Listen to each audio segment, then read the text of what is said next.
우리 모두 일어나셔서 예수 피를 힘입어 찬양하며 하나님께 예배드리겠습니다.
십자가의 모형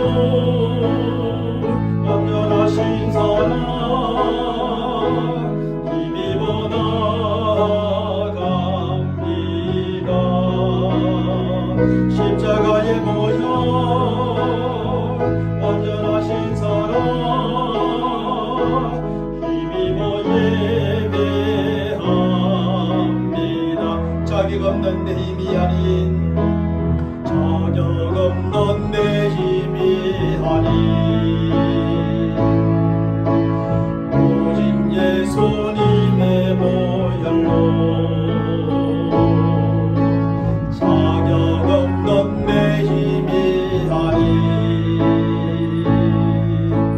오직 예수님의 보혈로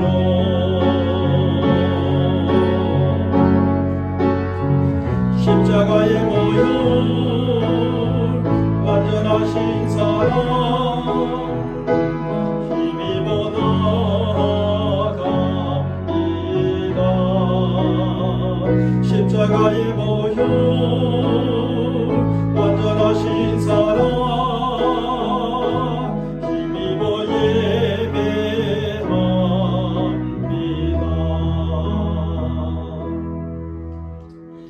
하나님이여, 오늘도 우리의 그 어떤 공로가 아닌 예수 그리스도의 보혈의 피를 의지하여 하나님의 존재 앞에 나왔습니다. 마음과 뜻과 정성을 다하여 살아계신 하나님을 예배할 때에 하나님께서 우리 예배를 받으시고 우리 가운데 임재하여 주시며 우리 각 사람을 만져주시고 위로하시고 샘을 주시며 또한 오늘 살아갈 수 있는 은혜를 더하여 주시옵소서. 우리 주 예수 그리스도의 이름으로 간절히 기원하옵나이다. 아멘. 전능하사 천지를 만드신 하나님 아버지를 내가 믿사오며 그 외아들 우리 주 예수 그리스도를 믿사오니 이는 성령으로 잉태하사 동정녀 마리아에게 나시고 빌라도에게 고난을 받으사 십자가에 못 박혀 죽으시고 장사한 지 사흘 만에 죽은 자 가운데서 다시 살아나시며 하늘에 오르사 전능하신 하나님 우편에 앉아 계시다가 저리로서 산 자와 죽은 자를 심판하러 오시리라. 성령을 믿사오며 거룩한 공예와 성도가 서로 교통하는 것과 죄를 사하여 주시는 것과 몸이 다시 사는 것과 영원히 사는 것을 믿사옵나이다.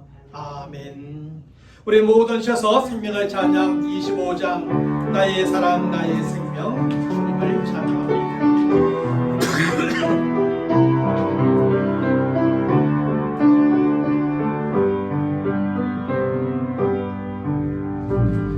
나의 사랑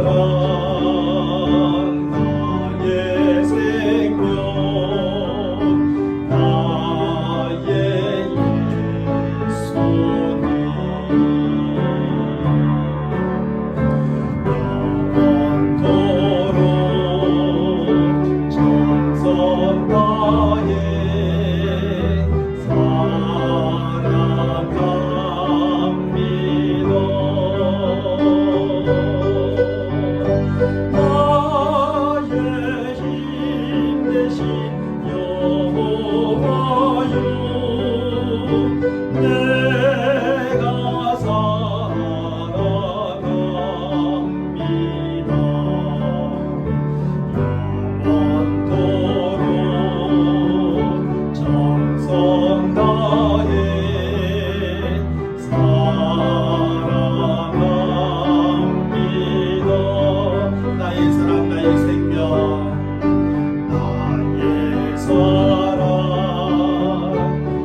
나의 힘 대신 나의 여호와여, 나의 힘 대신 여호와여,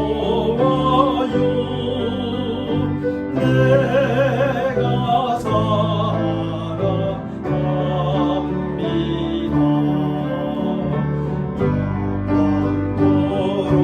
영원토록 정성 다해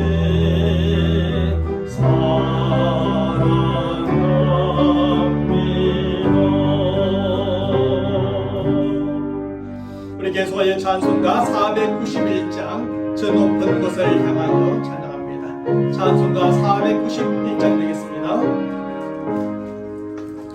높은 곳을 향하여 날마다 나아갑니다. 내 뜻과 정성 모아서 날마다 기도합니다. 주여 내 말 붙드사 그곳에 있게 하소서. 그곳은 빛과 사랑이 언제나 넘치옵니다.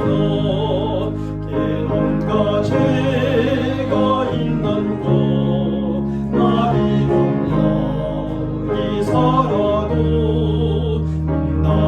높은 저곳은 날마다 바라봅니다.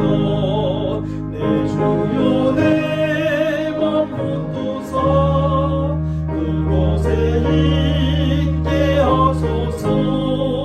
그곳은 빛과 사랑이 언제나 넘치옵니다. 의심의 한계 거치고 근심의 구름 없는 곳 기쁘고 참된 평화가 거기만 있사옵니다. 내 주여 내 맘 붙드사 그곳에 있게 하소서. 그곳은 빛과 사랑이 언제나 넘치옵니다. 금하고 높은 이 길을 싸우며 나아갑니다. 다시금 기도하오니 내 주여 인도하소서. 내 주여 내 맘 붙드사 그곳에 있게 하소서. 그곳은 빛과 사랑이 언제나 넘치옵니다. 내 주를 따라 올라가 저 높은 곳에 우뚝서 영원한 풍랑 누리며 즐거운 노래 부르리. 내 주여 내 맘 붙드사 그곳에 있게 하소서. 빛과 사랑이 언제나 넘치옵니다. 오늘 하나님의 말씀 보겠습니다. 하나님의 말씀은 창세기 36장 31절로 43절까지 말씀이 되겠습니다. 제가 여러분들에게 40절로 43절까지 말씀만 봉독해 드립니다.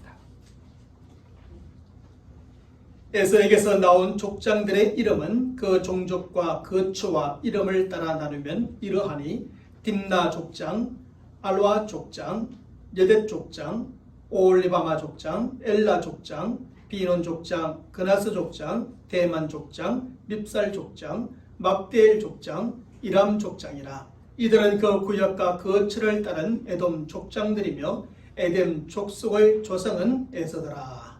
아멘. 하나님께서는 이 세상 가운데 하나님의 나라를 세우고자 계획하셨습니다.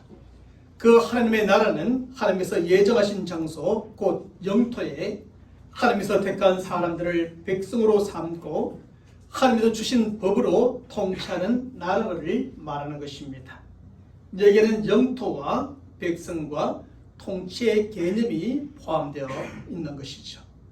창세기 12장의 말씀에 보면 하나님께서 하나님의 나라를 세우실 영토는 약속의 땅, 곧 가나안 땅입니다.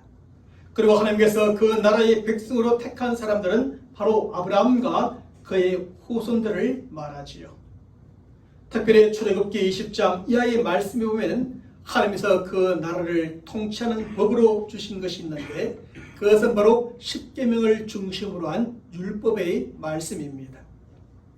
결국 하나님께서는 가나안 땅에 아브라함과 그의 후손들을 백성으로 하나님의 나라를 세우시고 율법으로 그 나라를 통치하신다는 계획을 가지고 하나님의 나라를 세우고자 계획하신 것입니다.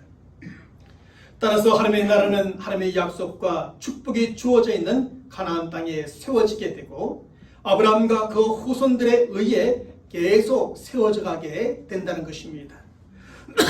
그런데 단지 아브라함의 후손이라 하여 모두가 하나님의 택한 백성으로서 그 나라의 상속자가 되고 그 나라를 세워가는 백성이 되는 것만은 결코 아닙니다.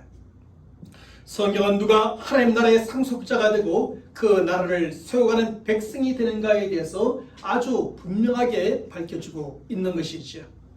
그것이 무엇입니까? 첫째는 하나님의 부르심에 믿음으로 반응하는 사람이 하나님 나라의 상속자가 되고 그 나라를 세워가는 백성이 된다는 것입니다. 바로 이런 사실에 대하여 성경은 히브리서 11장 8절의 말씀에서 이렇게 밝혀주고 있습니다. 믿음으로 아브라함은 부르심을 받았을 때에 순종하여 장래의 유업으로 받을 땅에 나아갈새 갈 바를 알지 못하고 나아갔으며, 다시 말하면 아브라함은 하나님께서 하나님 나라의 상속자요 그 나라를 세워가는 백성으로 부르셨을 때에 믿음으로 반응하여 순종하였다는 것입니다. 그래야 아브라함은 하나님 나라의 최초의 상속자가 되었고 그 나라를 세워가는 처음 백성이 되었던 것입니다. 그런데 그 당시 아브라함과 함께 갈대인의 땅 우르에서 하란 그리고 가나안 땅으로 이주해왔던 한 사람 조카 롯이 있었습니다. 그럼에도 그는 하나님의 부르심을 받은 적이 없었고 그랬으니 그가 하나님의 부르심에 믿음으로 반응한 적도 없었습니다. 그 결과 아브라함과 함께 움직였지만 롯은 하나님 나라의 상속자와 그 나라를 세워가는 백성의 자리에 들지 못했던 것입니다. 오직 하나님의 부르심에 믿음으로 반응하는 사람, 그 사람이 하나님 나라의 상속자가 되고 그 나라를 세워가는 백성이 되는 것입니다. 둘째는 하나님께서 택하신 아브라함과 사라의 자녀가 하나님 나라의 상속자가 되고 그 나라를 세워가는 백성이 된다는 것입니다. 자식이 없었던 아브라함이 그의 집에서 길리운 종 엘리에셀을 그의 상속자로 하나님께 요청하게 됩니다. 그렇게 하였을 때 하나님은 무엇이라고 응답해 주십니까? 하나님께서는 창세기 15장 4절의 말씀에서 그 사람이 내 상속자가 아니라 내 몸에서 날 자가 내 상속자가 되리라고 응답해 주십니다. 그래서 자녀를 가질 수 없었던 사라는 여종 하갈을 통해 아브라함의 몸에서 아들 이스마엘을 낳게 하였습니다. 그리고 아브라함이 하나님께 이스마엘을 그의 상속자로 또다시 요청하였을 때 하나님은 무엇이라고 응답하십니까? 하나님께서는 창세기 17장 19절의 말씀에서 내 아내 사라가 내게 아들을 낳으리니 너는 그 이름을 이삭이라 하라. 내가 그와 내 언약을 세우리니 그의 후손에게 영원한 언약이 되리라고 응답해 주셨습니다. 그리고 하나님의 그 말씀대로 아브라함과 사라의 몸에서 태어난 자녀 이삭이 결국 아브라함의 상속자가 되어져 하나님 나라를 상속받게 되어지고 그 나라를 세워가는 백성이 되는 것입니다. 그래야 이삭은 아브라함 다음으로 하나님 나라의 상속자가 되어지게 된 것이죠. 그리고 그 나라를 아브라함을 이어서 계속 세워가게 됩니다. 하지만 그런 만큼 엘리에셀과 이스마엘은 어떻습니까? 하나님의 나라와 상속자, 그 나라를 세워가는 백성의 자리에서 끊어지게 되는 것입니다. 셋째는 하나님께서 태어나기도 전에 예정하신 사람이 하나님 나라의 상속자가 되고 그 나라를 세워가는 백성이 된다는 것입니다. 이삭의 아내 리브가가 임신을 하였는데 하필 쌍둥이를 임신하였고 저들이 태중에서 서로 싸우고 있었습니다.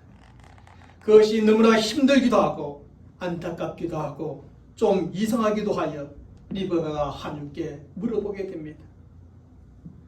왜 내 뱃속에 두 아이가 저렇게 싸울까요? 그러자 창세기 25장 23절의 말씀에서 하나님께서는 그 두 아이에 대하여 이렇게 말씀해 주십니다. 두 국민이 내 태중에 있구나. 두 민족이 내 복중에서부터 나누리라. 이 족속이 저 족속보다 강하겠고 큰 자가 어린 자를 섬기게 되겠다고 말씀해 주십니다.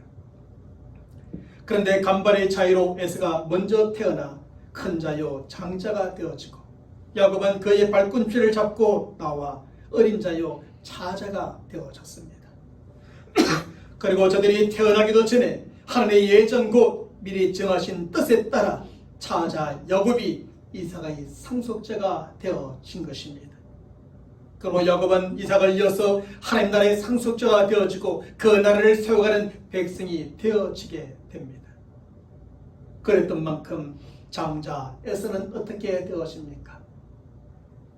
야곱이 차자로서 하나님 나라의 상속자가 되어지고 그 나라의 백성이 된 만큼 에서는 하나님 나라의 상속자와 그 나라를 세워가는 백성의 자리에서 그만 끊어지고 만 것입니다.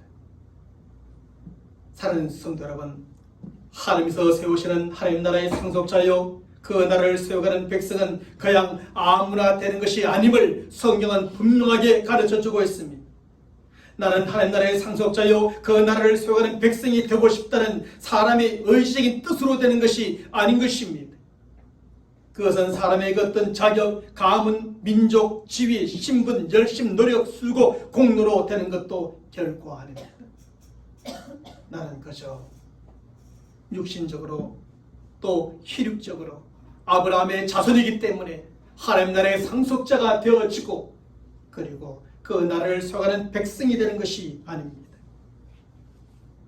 하나님 나라의 상속자여 그 나라를 세워가는 백성은 아브라함처럼 하나님의 일차적인 부르심과 그 부르심의 믿음으로 반응하는 사람이 되는 것입니다. 그것은 이삭처럼 하나님의 약속이 주어진 믿음의 가정과 부모의 자녀가 되는 것입니다. 뿐만 아니라 야곱처럼 태어나기도 전이지만 하나님께서 예정하신 사람, 미리 정해주신 사람이 바로 하나님 나라의 상속자가 되고 그 나라를 세워가는 백성이 된다는 것입니다. 결국 하나님 나라의 상속자요 그 나라를 세워가는 백성은 하나님의 주권적인 뜻에 따라 된다는 것을 알게 됩니다. 그것은 아브라함을 먼저 찾아와서 불러주시고 그에게 믿음을 주시며 약속해 주시고 그 어떤 행위도 보지 않으시고 예정해 주신 하나님의 은혜로 된다는 것을 깨닫게 주십니다.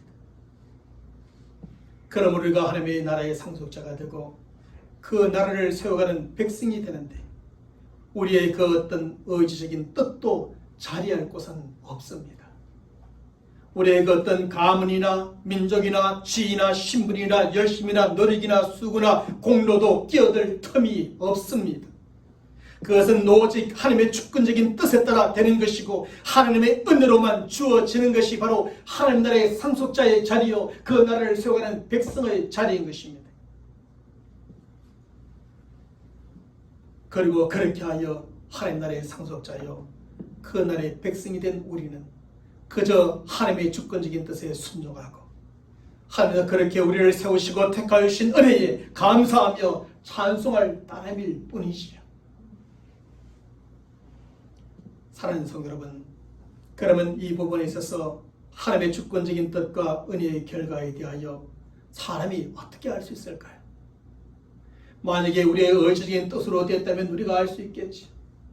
아니면 우리의 가문이나 민족이나 지위나 신분이나 열심이나 노력 때문에 된 것이라면 우리가 알 수 있겠지만, 하나님의 주권적인 뜻 가운데서 하나님의 은혜로 주어진 것이라면 우리가 어떻게 알 수 있을까요?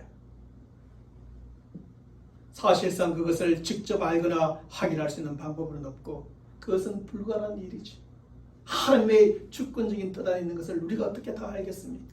하나님께서 알아서 은혜로 주신 것을 우리가 어떻게 알겠습니까? 그것은 각 사람이 살아가면서 어떤 행보를 보이게 되는가를 통해서 어느 정도는 확인할 수 있고 어느 정도는 알 수 있는 것이죠. 실제로는 하나님 나라의 상속자가 되고 그 나라를 세워가는 백성이 된 사람들과 그렇지 않은 사람들의 행보에서 그것을 찾아볼 수가 있습니다.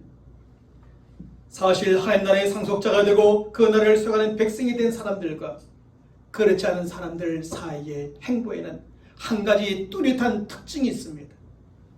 그것은 하나님의 나라의 상속자가 되고 그 나라를 세워가는 백성이 된 사람들은 한결같이 약속의 땅 가나안에 머물고, 그렇지 않은 사람들은 결국 그곳을 떠난다는 것입니다.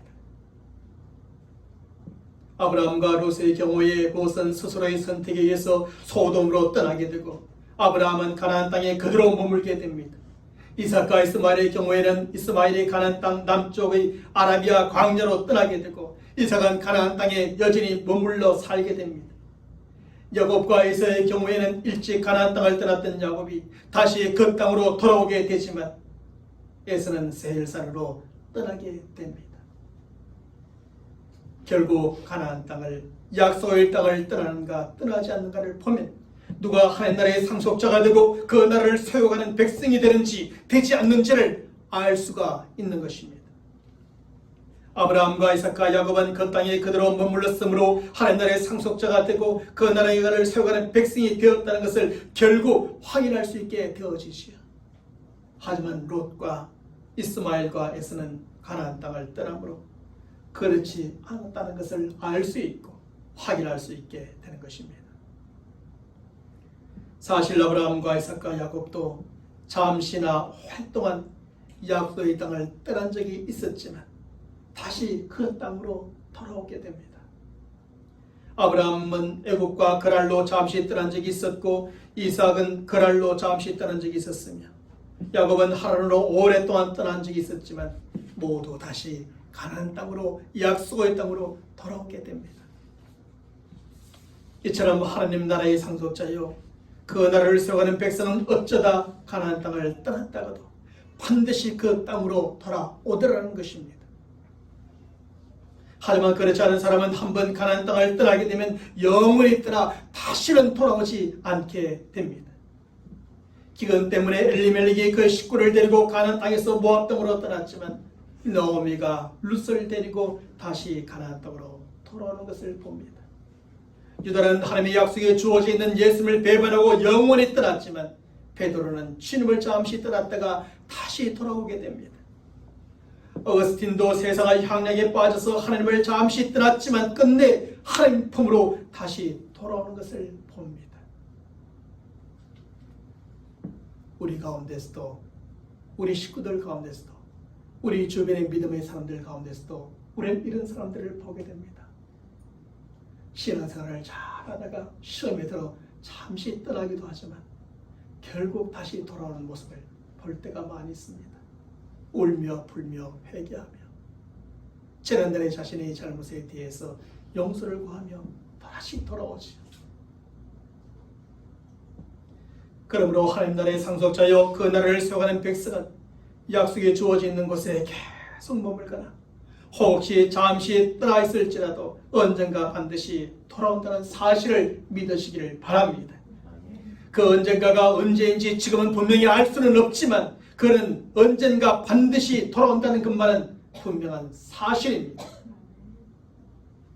왜냐하면 하나님께서 이미 예정해 주셨고 하나님께서 그를 하나님 나라의 상속자로 택해 주셨고 불러주셨기 때문입니다.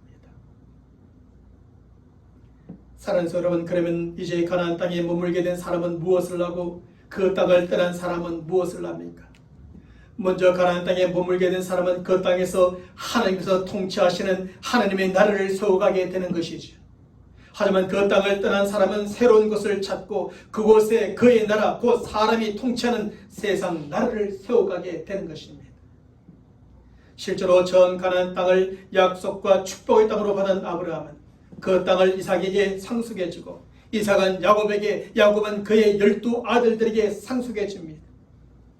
때때로 저들이 잠시 애굽과 그랄로 떠나고 20년 동안 하란으로 떠나며 무려 430년 동안 애굽으로 떠나기도 하지만 저들은 모두 결국 가나안 땅으로 돌아오게 되고 그 땅에 머물게 됩니다. 그리고 저들은 그곳 가나안 땅에 하나님께서 율법을 가지고 통치하시는 하나님의 나라를 계속하여 세워가게 됩니다. 이렇게 하여 가나안 땅에 세워진 나라가 가시적이고 형태를 갖춘 나라로 바로 이스라엘 나라가 세워지게 되죠. 그리고 그 이스라엘 나라는 가나안 땅에 세워지고 아브라함의 후손들을 그 백성으로 하며 하나님의 율법에 의해 통치되는 나라로서 바로 하나님의 나라인 것입니다. 이스라엘은 형태를 갖춘 최초의 가시적인 나라일 뿐만 아니라 결국 하나님을 왕으로 모시고 하나님의 율법에 의해서 통치를 받는 하나님의 나라인 것입니다. 아브라함과 그의 후손들은 그렇게 약속의 땅에 머물며 하나님의 나라를 세워가게 된 것입니다. 하지만 가나안 땅에서 떠난 사람은 비어있는 땅을 찾거나 스스로 정복하여 그곳에 정착해야만 했습니다. 아브라함과 가나안 땅을 떠난 롯은 두 딸을 통해 두 아들 모압과 암몬을 얻게 되고 저들은 요단강 동편에 정착하여 살게 됩니다. 이삭과 가나안 땅을 떠난 이스마엘은 가나안 땅 남쪽에 있는 아라비아 강야를 중심으로 정착하여 살게 됩니다. 야곱과 가나안 땅을 떠난 에서는 사해 아래쪽에 있는 세일산을 중심으로 정착하여 살아가게 됩니다. 그리고 저들은 저들이 정착한 그 지역에서 각 민족의 조상이 되고 그곳에 바로 저들의 나라를 세우게 되죠. 모압과 암몬은 모압과 암몬 족속의 조상이 되고 모압과 암몬이라는 나라를 세우게 됩니다. 이스마엘은 아람인들의 조상이 되어지고 이름은 분명치 않지만 그 아라비아 강야의 지역에 나라를 세우게 됩니다. 에서는 에돔 족속의 조상이 되고 에돔이라는 나라를 세우게 됩니다. 오늘 우리가 읽었던 본문의 말씀이 바로 에서를 조상으로 하는 12명의 에돔 족장들의 이름이 나오는 것을 보게 됩니다. 이렇게 하여 가나안 땅에 하나님의 나라가 세워져 가게 되고 각 지역에도 세상 나라가 세워져 가게 됩니다. 그리고 하나님의 나라와 세상 나라는 이 땅 위에 계속 공존하고 함께 세워져 가며 점점 확장되어져 가는 것입니다. 그런데 하나님의 나라와 세상 나라는 그 자체로 아주 근본적인 차이가 있는 나라입니다. 동일하게 세상 가운데 세상 사람들 중에 세워지는 하나님의 나라요 세상 나라이지만 근본적인 차이가 있습니다. 그러면 하나님의 나라와 세상 나라는 과연 어떤 점에서 근본적인 차이가 있는 나라입니까? 두 나라는 여러 가지 점에서 차이가 있지만 오늘은 네 가지로 나누어 생각해 보고자 합니다. 첫째로 장소의 차이로 가나안 땅과 가나안 밖의 땅이라는 차이가 있습니다. 이미 앞에서 말씀드린 대로 하나님의 나라는 가나안 땅에 세워지고 세상 나라는 가나안 밖의 땅에 세워지는 나라입니다. 그런데 가나안 땅은 하나님의 약속과 축복이 주어져 있는 땅이고 가나안 밖의 땅은 그 어떤 약속과 축복도 주어져 있지 않습니다. 그리고 가나안 땅에 주어져 있는 하나님의 약속과 축복은 먼저 아브라함으로 하여금 큰 민족을 이루어 창대하게 되리라고 하시는 약속이지요. 그리고 약속의 땅 가나안을 대대로 아브라함과 그의 후손에게 기업으로 주시리라는 약속입니다. 또한 아브라함과 그의 후손들에게 복을 주시고 저들로 그 축복을 세상 모든 사람들에게 나누어주는 복의 근원이요 복의 통로가 되리라고 하시는 약속과 축복이 약속의 땅에 주어져 있고 그곳에 사는 저들에게 주어진 것입니다. 바로 이런 점에서 가나안 땅에 세워지는 하나님의 나라는 바로 이런 하나님의 약속과 축복이 주어진 나라입니다. 그 나라에 속해 있는 백성들은 큰 민족을 이루어 창대하게 되고 약속의 땅을 대대로 기업으로 보장받으며 하늘의 복을 받고 그 복을 나누어주는 복의 근원이요 통로가 되어집니다. 하지만 가나안 밖의 땅에 세워지는 세상 나라는 이러한 하나님의 약속과 축복이 없는 나라입니다. 저들 스스로의 힘과 능력으로 큰 민족을 이루어야 하고 창대하게 되든지 말든지 말입니다. 저들의 기업을 저들 스스로의 힘과 능력으로 지키고 확장해 나가든지 말든지 말입니다. 저들 스스로의 힘과 능력으로 복을 받든지 받지 못하든지 말입니다. 저들은 하나님의 은혜와 도움 없이 저들 스스로의 힘과 능력으로 하든지 말든지 저들이 알아서 하는 나라는 세상 나라이고 가나안 땅에 세워진 하나님의 나라는 하나님의 약속과 축복이 주어져 있고 그 하나님의 약속과 축복대로 되어지는 나라라는 점에서 차이가 있는 것입니다. 두 번째는 백성의 차이로 이스라엘 민족과 이방 민족이라는 차이가 있습니다. 하나님의 나라는 처음 아브라함에게 약속으로 주어진 나라였고 그 나라는 먼저 이삭에게 상속되고 그 다음엔 야곱에게 상속되어집니다. 그리고 야곱의 12명의 아들들을 중심으로 이스라엘이라고 하는 민족이 탄생되고 하나님의 나라는 저들을 백성으로 이스라엘이라고 하는 이름의 하나님 나라가 세워지게 됩니다. 하지만 세상 나라는 하나님께서 아브라함의 약속으로 주신 하나님의 나라의 상속자의 자리에서 끊어진 사람들에 의해 세워지게 되지요. 롯과 이스마엘과 에스가 조상이 되어 모압과 암몬과 아랍과 에덴 족속이 탄생하게 되고 저들을 민족으로 각각의 세상 나라가 세워지게 됩니다. 그리고 저들은 이스라엘 민족과 구별되는 모든 민족으로 다른 민족, 이방 민족이라는 이름이 붙여지게 된 것입니다. 그래서 이스라엘과 다른 모든 세상의 민족은 이방 민족으로 불려지게 되죠. 결국 하나님의 나라는 하나님께서 선택하신 민족을 그 백성으로 세워지는 나라라 할 수 있겠죠. 반면에 세상 나라는 하나님의 선택을 받지 못한 다른 모든 민족을 그 백성으로 세워지는 나라인 것입니다. 그렇다면 오늘날에는 하나님 나라의 택한 백성이 누구일까요? 오늘날에는 하나님의 예정하심과 부르심에 따라 예수 그리스도를 믿음으로 반응하는 모든 성도들이 바로 영적 이스라엘이 되어지는 것입니다. 그러므로 오늘날 이 시대의 모든 성도들은 영적 이스라엘 민족으로서 바로 하나님 나라의 백성인 것이죠. 반면에 예수 그리스도를 믿음으로 반응하지 않은 다른 모든 사람들은 이방 민족이요 세상 나라의 백성으로 불려지게 되는 것입니다. 성경은 예수 그리스도를 믿느냐 믿지 않느냐에 따라서 두 가지로만 나누게 됩니다. 하나님의 택한 백성과 이방 민족으로 말입니다. 셋째는 통치의 차이로 하나님의 통치와 사람의 통치라는 차이가 있습니다. 하나님께서 아브라함과 그의 후손들을 하나님 나라의 백성으로 삼으셨다는 것은 하나님은 저들의 왕이 되신다는 것을 의미하는 것입니다. 그리고 그 나라가 하나님의 나라라는 것은 하나님께서 그 나라의 왕이 되신다는 것을 의미하는 것이죠. 반면에 세상 나라는 사람들 중에 영웅이 나타나 흩어져 있는 사람들을 규합하거나 정복하여 자신의 나라를 세우고 그 나라에 그가 왕이 되는 것입니다. 그러므로 그 나라는 당연히 그 나라를 세우고 왕이 된 사람이 그 나라의 주인이요 그 사람의 나라가 되어집니다. 그리고 하나님의 왕은 하나님 나라의 왕은 하나님이시니 그 나라의 통치권이 하나님께 있지만 세상 나라의 왕은 사람이니 그 나라의 통치권이 바로 사람에게 있는 것입니다. 그러면 하나님께서는 하나님 나라를 어떻게 통치하십니까? 왕자에 직접 앉아 통치하는 세상 나라의 왕들과는 달리 하나님께서는 하나님의 법을 통해 하나님의 나라와 그 백성들을 통치하시는 겁니다.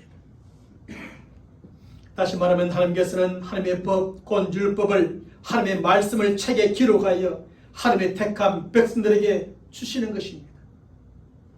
그리고 저들과 하여금 그 법에 순종하게 하심으로 저들을 통치하시고 하나님의 뜻과 계획을 실현시켜 나가시는 것입니다.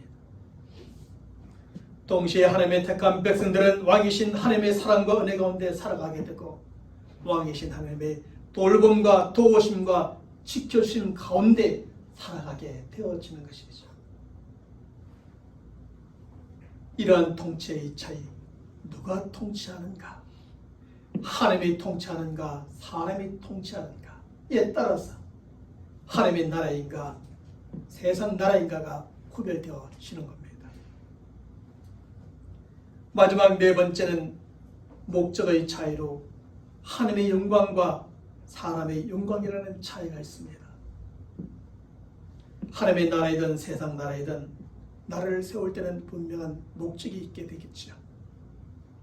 그런데 목적들 중에 자유와 평등, 평화와 번영, 질서와 안정, 부유와 행복과 같은 것들이 그 목적 중에 하나일 수 있을 겁니다. 그런데 하나님의 나라와 세상 나라는 나라를 세우는 궁극적인 목적에 있어서 분명한 차이가 있습니다. 먼저 하나님께서 하나님의 나라를 세우는 궁극적인 목적은 바로 하나님의 영광에 있는 것입니다. 하지만 사람이 세상 나라를 세우는 궁극적인 목적은 바로 사람의 영광에 있는 것이지요. 그러므로 하나님의 택한 백성들은 모든 영광을 하나님께 돌리게 되고 하나님은 그 영광을 기쁘게 받으십니다. 더불어 세상의 백성들도 모든 영광을 저들의 왕에게 돌리게 되고 왕도 그 영광을 꼭 받고 싶어 하는 것입니다. 그런데 하나님의 택한 백성들은 하나님께 모든 영광을 돌리되 아주 자발적이고 즐거운 마음으로 그 영광을 하나님께 돌리게 됩니다. 저들은 하나님이 어떤 분이신지를 잘 알고 믿기 때문에 그 모든 영광을 하나님께만 돌리게 되는 것입니다. 하지만 세상의 나라와의 왕과 그 백성들은 그렇지가 않습니다. 사실 아무리 영웅이요 뛰어난 왕이라 할지라도 그도 결국 한계가 있는 사람이요 연약한 사람에 불과하지요. 그런 만큼 그도 죄를 짓고 실수와 실패를 하게 되고 거짓과 불의와 부패하게 되고 그러면 백성들은 그 왕을 신뢰하지 않으며 그 왕에게 영광을 돌리지 않게 됩니다. 그럼에도 불구하고 인간 왕은 완약하여져서 백성들을 억압함으로 영광을 돌리게 만들고자 하고 온갖 방법과 수단을 다 동원하여 착취함으로 자신의 이익을 챙기고자 하는 것이죠. 인간의 왕이 처음에는 그렇지 않은데 대부분 그의 끝은 이렇게 끝나버리게 됩니다. 그러면 반란이 일어나 왕은 쫓겨나고 새로운 왕이 세워지거나 나라가 완전히 망하여 역사 속에서 또한 완전히 사라지게 되는 것이죠. 오랜 인류 역사 속에서 세상 나라의 이런 모습들을 너무나 많이 봐왔습니다. 한때 그렇게 왕성하던 나라가 세계를 지배하던 나라가 한순간에 왕자에서 왕은 쫓겨나고 나라는 역사 속으로 완전히 사라지는 나라들 말입니다. 바로 이것이 하나님의 영광을 위한 하나님의 나라와 사람의 영광을 위하여 세워진 세상 나라의 완전한 차이입니다. 사랑하는 성도 여러분, 우리는 이 세상 나라에 속해 살아가지만 동시에 저 하나님 나라에 속해 살아가는 성도들입니다. 이런 점에서 우리는 세상 나라의 백성으로 그 의무와 책임을 다해야 하고 저 하나님 나라의 백성으로 그 의무와 책임을 다해야 합니다. 특별히 하나님의 예정하심과 부르심에 예수들의 믿음으로 반응하여 하나님 나라의 택한 백성이 된 우리 성도들은 어디에 우선순위가 있을까요? 바로 하나님의 나라에 우선순위가 있습니다. 그래서 너희는 먼저 그 나라와 의를 구하라고 말씀하시죠. 우선순위를 말해줍니다. 우리에게 세상 나라가 의미 없다는 것이 아닙니다. 세상 나라는 무시하고 살라는 것이 아닙니다. 하나님 나라에 속해 있는 너에게서 우선순위는 먼저 그 나라와 그의 의에 있다는 뜻이죠. 이런 점에서 우리는 우리의 왕이신 하나님을 섬기고 그분의 통치에 순종함으로 하나님 나라를 계속 세워나가고 확장시켜 나가며 하나님의 뜻과 계획을 실현시켜 나가는 성도들이 되어야 합니다. 그리고 우리는 언제나 우리를 사랑하시고 위하시는 하나님의 영광을 위해 사는 성도요, 모든 영광을 하늘의 하나님께 돌리며 사는 성도가 되어야 합니다. 그래서 우리는 하나님의 약속과 그 축복의 말씀대로 저 하나님의 나라를 우리의 기업으로 얻고 창대하게 되며 하나님의 복을 얻고 나누어주며 살아가는 하나님 나라의 백성이 되시기를 주님의 이름으로 간절히 축원합니다. 기도하겠습니다. 하나님 아버지, 창세기 12장의 말씀 이후로 하나님께서는 하나님의 나라를 세워가시고 또 하나님 나라의 백성에서 끊어진 자들을 통하여 세상 나라를 세워가게 하심을 보게 됩니다. 그러나 하나님의 나라와 세상 나라가 얼마나 다른지 우리가 말씀을 통하여 분명히 깨닫게 하시며 우리는 예수를 믿음으로 반응하여 하나님 나라의 택한 백성이 되어졌사오니 하나님 나라의 백성으로 세상 가운데 살아가면서도 늘 우선순위를 저 하나님 나라에 두고 살아가는 우리 모든 믿음의 사람들이 되게 도와주시옵소서. 그 누구 그 무엇보다 하나님과 하나님의 말씀의 통치를 받게 하시고 그 말씀의 순종함을 통하여 하나님 나라를 계속 확장시켜 나아가고 하나님의 뜻과 계획을 실현시켜 나가며 하나님의 약속과 축복이 이루어지는 우리 인생, 우리의 삶, 우리 행하는 모든 일들이 되게 역사하여 주시옵소서. 우리가 하늘에 하나님의 축복을 받는 자들 되게 하시고 그 복을 받을 뿐 아니라 그 복을 또한 나누어주는 축복의 근원이요 축복의 통로로서 우리 모두가 세상 가운데 이 아름다운 모든 좋은 것들을 나누어 주며 사는 믿음의 사람들 다 되게 인도하여 주시옵소서. 우리 주 예수 그리스도의 이름으로 간절히 기도하옵나이다. 아멘. 우리 서로 인사합시다. 나는 하나님 나라의 백성입니다. 우리 모두를 하셔서 생명의 찬양 76장 찬양하겠습니다. 먼저 그 나라와 의를 구하라 하나님 나라의 백성으로 고백하며 찬양합니다. 먼저 그 나라와 의를 구하라 그 나라와 의를 그리하면 너희에게도 하시리라.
지금은 우리의 주 예수 그리스도의 은혜와 하나님 아버지의 무한하신 사랑하심과 성령님의 교통하심과 역사하심과 내조하여 주심이 우리가 하나님 나라의 백성된 자들로서 먼저 하나님의 나라와 의를 구함으로 하나님의 약속해 주신 모든 약속과 축복을 풍성하게 받고 그 축복을 나누어 주며 할렐루야 찬송하며 기쁘게 살아가기로 다짐하는 모든 믿음의 사람들 머리 위에 저들의 간절한 기도의 제목들 위에 지금부터 영원토록 함께 있을지어다. 아멘.